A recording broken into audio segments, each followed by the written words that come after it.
It's the first time that I've been asked to speak on failures, because sometimes one doesn't even think about failures, because life is all about achievements, about success. And very often I think people just don't want to talk about failures.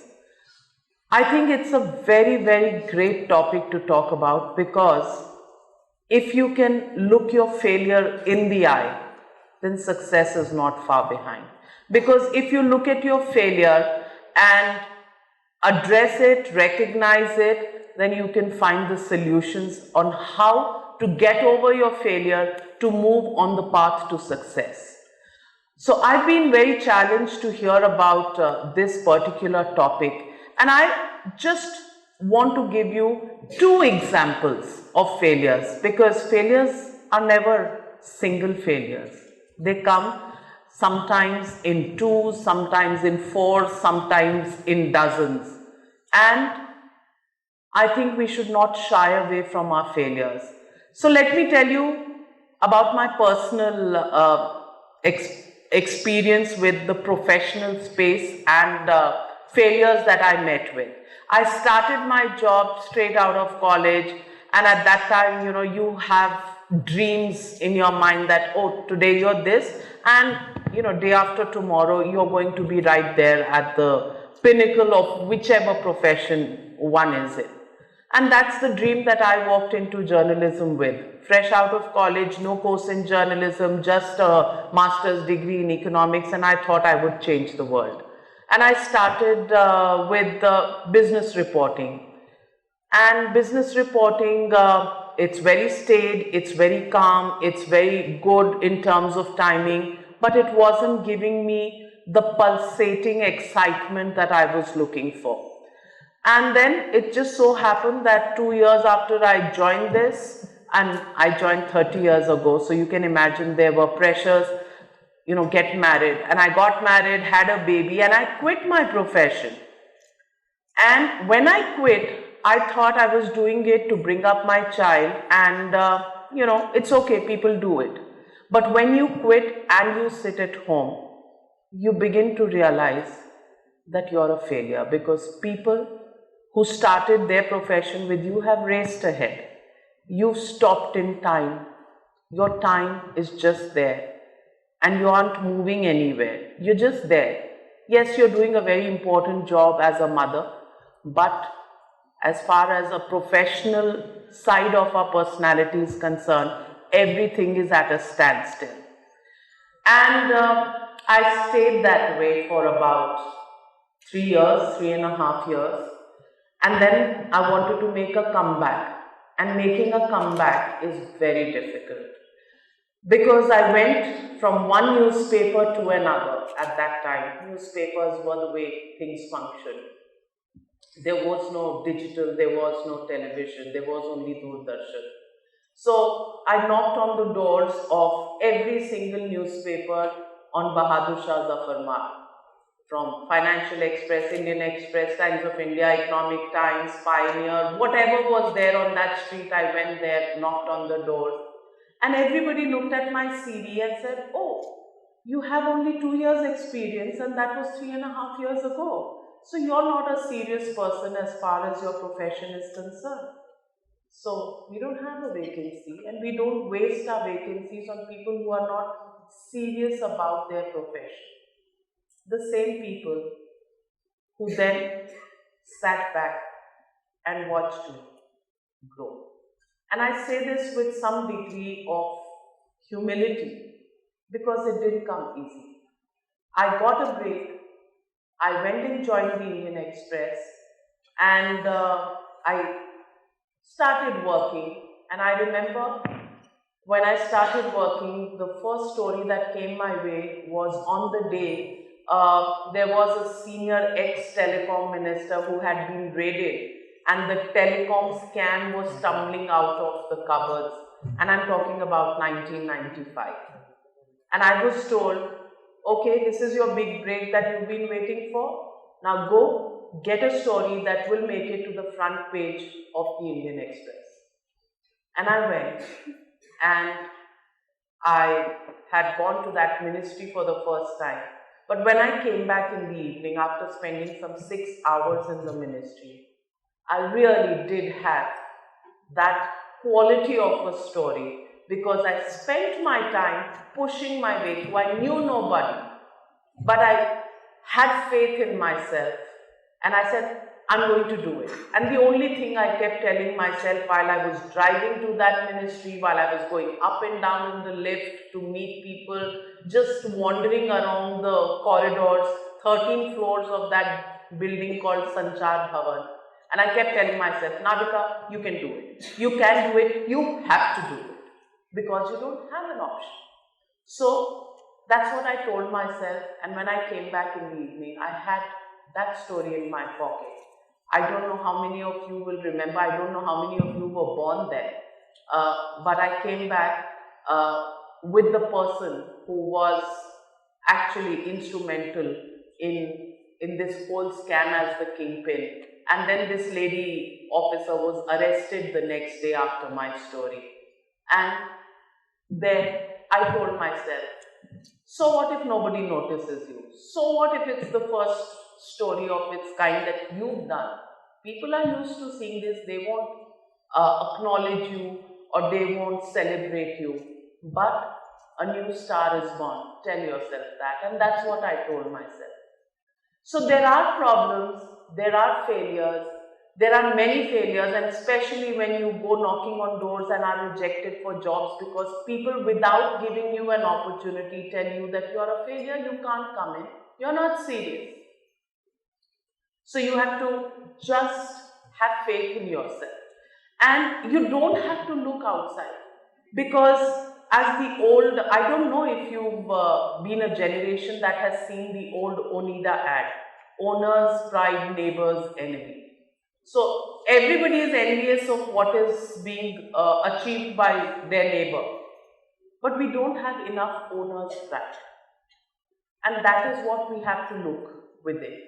Your own self, there's nothing that you're going to find outside of you. Everything that you require to turn a failure into success is within you. And it is this faith in yourself, and I'm not saying that the faith stays all the time. The faith breaks. There are days when you cry into your pillow and you say, I'm not going to be able to do it. The odds are stacked against me. And how many times have we questioned that superpower? That maybe he's not helping me. Maybe they don't want me to do this. Maybe the world is against me. You go through those phases. But when you wake up in the morning, you have to leave that behind.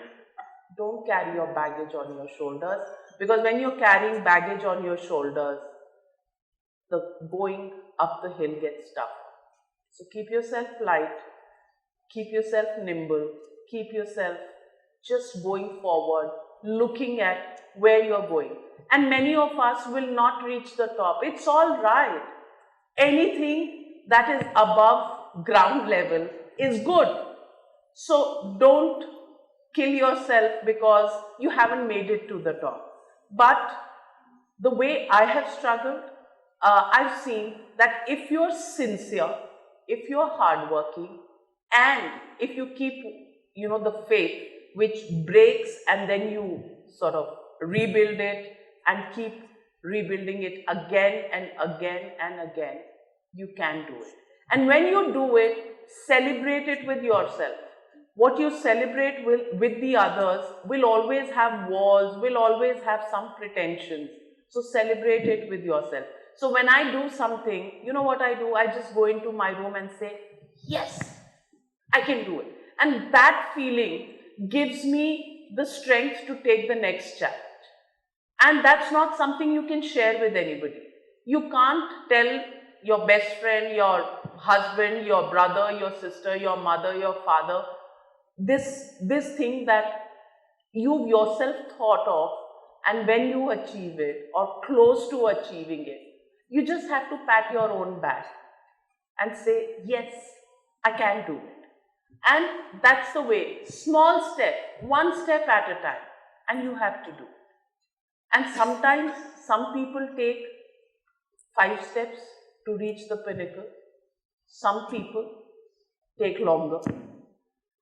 I take very, very long to reach anywhere that I even hope to be in the vicinity of. So it's okay. I've never been in a rush. I've never had this, why is it happening to me? That person is going so fast. Why am I going so slow? That is my destiny. I have to go slow. So I keep telling myself, luck is going to be a smaller part of what I have to do and achieve. A longer part of it will be perspiration. So do it and never tire. For example, I keep telling this to my team that in a game of Tambola, I don't win anything. I never win anything in a lucky day. No lottery. जब तक काम नहीं किया तब तक कुछ नहीं मिलेगा. So nothing comes for free is something that I've accepted. Nothing is going to come for free to me. So I'm not counting only on the luck part of things. I have to count on the perseverance, the hard work, the sincerity part of it. And that's the way I've trained myself to think. So I don't get into negativity. Oh, why is it not happening to me? It's not going to happen to me unless I'm going to try that much harder. So it happened to me, like I said, beginning of my career, and there have been so many challenges since. I had a second baby, and then again everybody thought that non-serious person is going to leave her profession and go. But I came back in 3 months and did my best stories in the 6 months after coming back from maternity leave. And that's the way it's been. Every day you have to set your own benchmark, and then every day you have to achieve what you have set for yourself. And you can't tire. You can't hang up your boots. You have to keep fighting. Some of us have to keep fighting to even stay in the position that we are. So be it. So be it. Once you've recognized it, just get to peace with it. And I'm at peace with that. It's not going to happen to me sitting down, relaxing, that things just happen to me. No, they don't. So I'm always ready for an uphill walk and for a struggle, and it keeps me going. And anything that sometimes even decides to come easily, I don't even recognize it, that hey, something's knocking at my door. Because I've somehow made up my mind, कि ये तो होगा ही नहीं. So, you're ready. So that's something that I want to share with you. Don't look for solutions outside. The solutions are within you. You have to spend time recognizing yourself, your self-worth, what you are capable of, and you have to keep pushing the boundaries. You can't let yourself think, I can't do this. And that's what I did when I moved from print to television. And I did it at the age of 39. 39, when people think 40s, now calm down, stability, stay where you are. And I said, no, this is a new medium beckoning me. And they were knocking on my doors. Times Now was going to be launched. And they said, we want your kind of investigative journalism on television. Right now, television is all about event reporting. Something's happening somewhere, 3 reporters will go there and report on that event. We want investigations and those kind of stories, scams, breaking on television, not on print. So why don't you join us? And I said no to myself, can't do it, small kids, all kinds of things I thought to myself. And then when they followed me for 3 months, I thought this was a new medium which was beckoning me and asking me to try, because it's a medium coming in our lifetimes. How many people get a chance to explore new things in their own lifetimes? Because you're set in a certain kind of way, people expect you to do the same thing, you go up the same ladder in a very well-defined manner. Here was a complete sea change in the way I had seen things. And I did that. I took the risk. I moved to television. And when I resigned from the Indian Express, where I had worked for 10 years, I was told, we are keeping your room, we are keeping your login, you're going to come back, you're not going to last there. So 2 months at the most. And today when I'm here, it's been 17 years.